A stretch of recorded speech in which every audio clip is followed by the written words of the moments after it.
Hello, my corporate friends. So we are talking about, the mindset or the demeanors and the execution of the great CEOs. When you become a CEO, what is it that you really need to do? It's an exciting series. In the first part, we discussed, concentrating on changing the game with regards to your vision, strategy, and obviously the resource or assets allocations that you really need to do.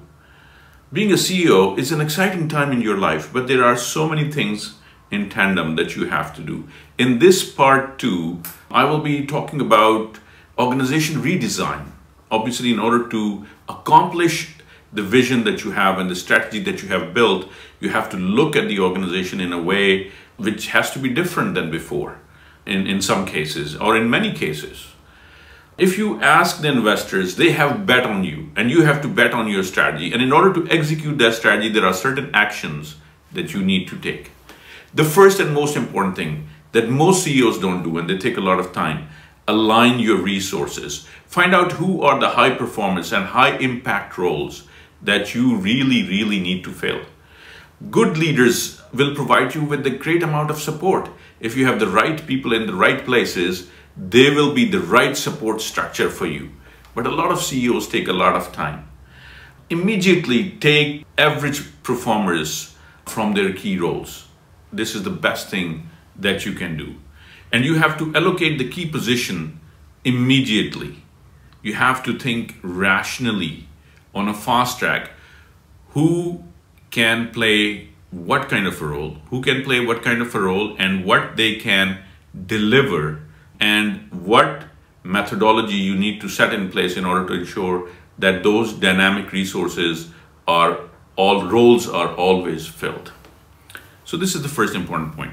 Align the roles with the right talent. I mean, everybody knows this, but how many CEOs actually do it? You will be surprised that the numbers are not good on this front. Don't overstress the talent that you already have. A lot of CEOs have this ability to give additional portfolio to people who are actually working and performing well. And in that case, you end up hampering their progress also in terms of their productivity.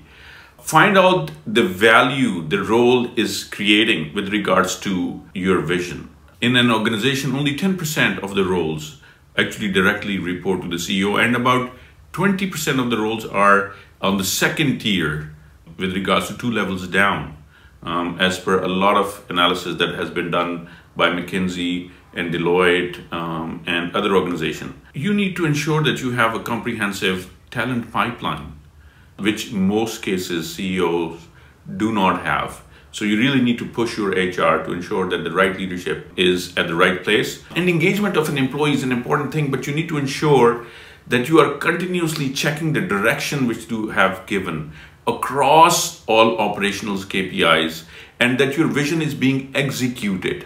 It's not just the HR engagement that you are interested in, but you are interested in at all level of operational excellence with regards to the KPIs that you have set in order to achieve your vision. Organization structure assessment and redesign and alignment has to be done because of you need to provide stability, and you also need to provide agility within the organization.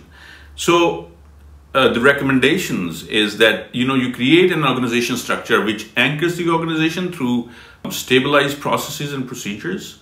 A lot of CEOs comes in and they want to start shooting left and right. You really need to understand what are those organizational processes and procedures that stabilize and anchor your organization. And then you need to find out what are those processes, procedures. To provide speed, you need to create dynamic processes which can adapt to emerging challenges and opportunities. So you need to have stable processes, don't mess with those, and then create agile processes that can provide you with the swiftness and speed that you need to engage with. Example could include agile, product development and dynamic feedback loops with regards to the market changes that are occurring, and you really need to understand that. So again, encapsulating what's the difference between a great CEO and a weak CEO. Weaker CEOs will come to terms with weaker performance and poor succession planning.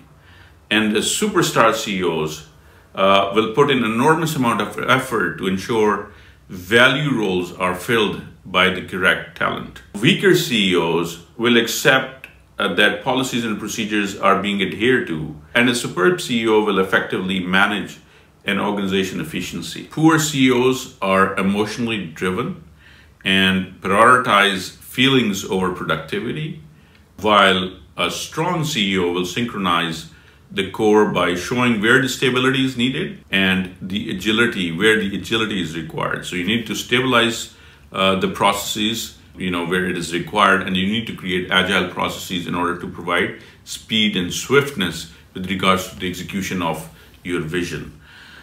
So I hope the second part, we have laid out the kind of structural changes that you need to incorporate, and then we will take up the third part in our next video when you become a CEO of a medium or large scale organization and how to move about it.